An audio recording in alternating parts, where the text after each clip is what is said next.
Hello, and welcome to CodeBhagat series of videos. In this short video, we are going to show you how to generate entire data access layer component in less than 30 seconds and with just a few clicks using CodeBhagat generator for .NET. Now, before you generate your data access layer component, you need to choose the language, either Visual Basic or C#. Choose the command type, either inline SQL or stored procedures, and choose the provider you want to use to connect to your database.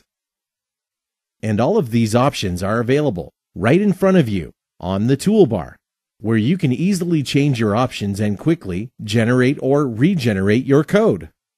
Also, make sure you have a namespace defined for your data access layer component before you generate your code.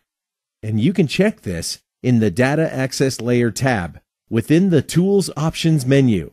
Once you have all the options set, you are now ready to build your data access layer component in less than 30 seconds and with just a couple of clicks.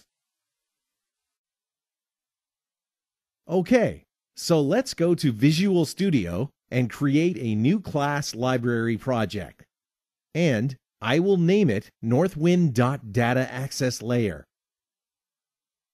All right, so we now have a new class library component project. And I will remove the default class from this project. I will now go to CodeBhagat generator, and instead of selecting a specific table, I will select the Tables node on the Database Explorer panel.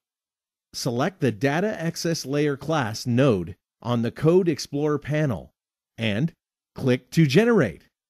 Well, there you go. We have got all the data access layer and entity classes ready to add to our class library project. So just go to Visual Studio, paste your generated code files, and don't forget to compile your project just to make sure there are no errors. And that's it.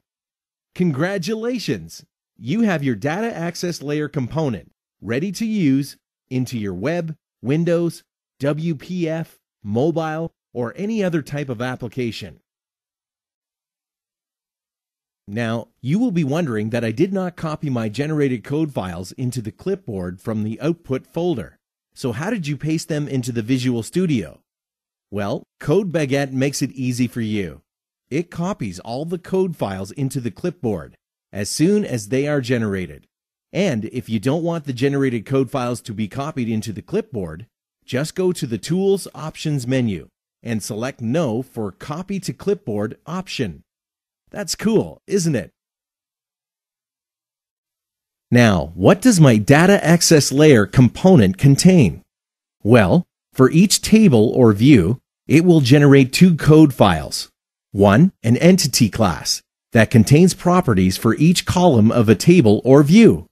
And two, data access layer class that contains various methods for CRUD operations with your database.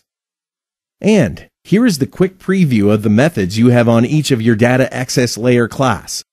So, for the data access layer class, you have got getData methods. That returns all the records, returns records based on the filter criteria, and returns records by page into a data set object. Similarly, you have getList methods. That returns list of entity objects in a generic list object. Then, you have getDetails method. That returns a record based on specified ID into a data set. And you have getDetailsById method. That returns an entity object. You also have add and update methods with parameters for each column, as well as an entity object as a parameter. You have a method to delete a specific record or delete multiple records based on the specified criteria. And you have an extra getLookup method. That is required when you want to populate the data into a drop-down list, list box, checkbox list, or a radio button list. You can always use this preview button to preview what you will get when you generate your code. Please feel free to contact us if you have any questions, feedback, want to request a demo, or purchase your copy. If you haven't already, please visit our website and download free evaluation. And don't forget to check out our other videos.